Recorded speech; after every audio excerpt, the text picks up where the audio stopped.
Food poison అయిన విద్యార్థులను పరామర్శించిన MLA Vakati Srihari. Narayanpet జిల్లా మాగనూరు మండల కేంద్రంలోని జిల్లా పరిషత్ ఉన్నత పాఠశాలలో మధ్యాహ్న భోజనం వికటించి విద్యార్థులు ఫుడ్ పాయిజన్ కావడంతో గత 4 రోజుల క్రితం ఫుడ్ పాయిజన్ గురైన సంఘటన మరవక ముందే అదే పాఠశాలలో ఫుడ్ పాయిజన్ సంఘటన పునరావృతమైంది. దాదాపు 30 మంది విద్యార్థులు అస్వస్థకు గురి కావడంతో మక్తల్ ప్రభుత్వ ఆసుపత్రికి తరలించి చికిత్స అందిస్తున్నారు. వారిలో 2 పరిస్థితి విషమంగా ఉండడంతో జిల్లా ఆసుపత్రికి తరలించారు. మాగనూరు జిల్లా పరిషత్ ఉన్నత పాఠశాలలో ఫుడ్ పాయిజన్ వల్ల విద్యార్థులు అనారోగ్యానికి గురయ్యారని తెలిసి మామ్నార్ ఆసుపత్రిలో 2 విద్యార్థులను పరామర్శించిన మక్తల్ నియోజకవర్గ శాసనసభ్యులు డాక్టర్ వాకటి శ్రీహరి విద్యార్థుల ఆరోగ్యం ఎలా ఉందని విద్యార్థులను అడిగి తెలుసుకున్నారు. విద్యార్థులకు ఫుడ్ పాయిజన్ అయిన విషయం తెలుసుకున్న మక్తల్ ఎమ్మెల్యే వాకటి శ్రీహరి మక్తల్ ప్రభుత్వ ఆసుపత్రికి వచ్చి విద్యార్థులను పరామర్శించి వారి ఆరోగ్య పరిస్థితిని గురించి అధికారులను అడిగి తెలుసుకున్నారు. అలాగే విద్యార్థులతో మాట్లాడి వాళ్లకు ధైర్యం చెప్పాడు. అనంతరం ఎమ్మెల్యే మాట్లాడుతూ గత వారం రోజుల్లోనే మళ్ళీ ఇలాంటి సంఘటన ఆ పాఠశాలలో జరగడం బాధాకరమని, ఎందుకు ఇలా జరుగుతుందో అన్ని కోణాల్లో దర్యాప్తు చేసి ఇలాంటి సంఘటనలు మళ్ళీ పునరావృతం కాకుండా చర్యలు తీసుకుంటామని అన్నారు. మున్ముందు ఇలాంటి ఘటనలు జరగకుండా కఠిన చర్యలు తీసుకోవాలని అధికారులను కోరారు.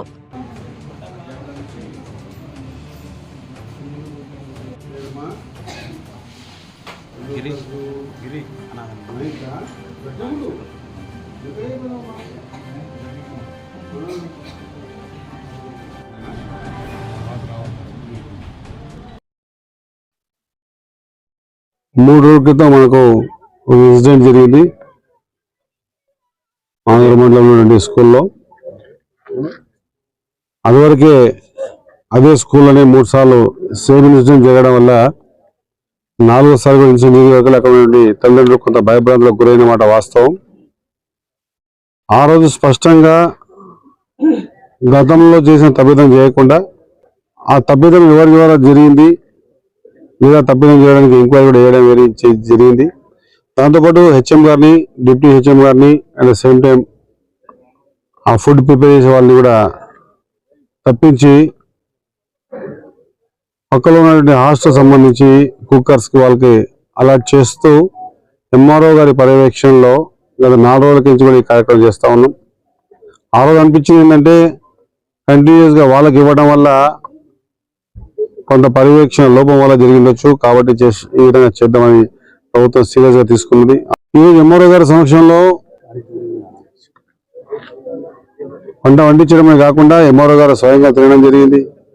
400 పైచిలకు పిల్లలు తినడం జరిగింది. అయినా కూడా మళ్ళీ ఇన్సిడెంట్ జరిగింది. కాబట్టి దీని మీద నేను కలెక్టర్ గారికి స్పష్టంగా తెలియజేసిన, ఎస్పీ గారికి కూడా తెలియజేయడం జరిగింది. ఎటువంటి పరిస్థితుల్లో దీనికి సంబంధించి పూర్తి ఎంక్వైరీ జరగాలి, అసలు ఏం జరుగుతూ ఉంది, దీనికి సంబంధించిన బాధ్యులు ఎవరైనా సరే, ఎంతటి వారైనా సరే వారి మీద చర్యలు తప్పవు. ఈ విధంగా చేయడం దురదృష్టకరం. పర్యవేక్షణలో జరుగుతున్నప్పటికి కూడా ఈ ఇన్సిడెంట్ జరిగింది. దానికి కారణాలు ఇంటెలిజెన్స్ వారికి, విజిలెన్స్ వారికి కూడా ఈ విషయాన్ని అప్పచెప్పడం జరిగింది. ఎస్పీ గారు కూడా, గవర్నమెంట్ కూడా, ముఖ్యమంత్రి రేవంత్ రెడ్డి గారు కూడా at the same time CM ఆఫీస్కి కూడా కంటిన్యూషన్ పర్యవేక్షణలో ఉన్నాం. 2 అమ్మాయిల్ని, నేత్ర మరియు ఇంకో పాప, ఇద్దరు కూడా మామూలుగా పిల్లల్ని చూసి రావడం జరిగింది. వాళ్ళు కూడా అవుట్ ఆఫ్ ద డేంజర్ బాగానే ఉన్నారు. మిగతా పిల్లలు కూడా ఇబ్బందులు లేకుండా ఉన్నారు.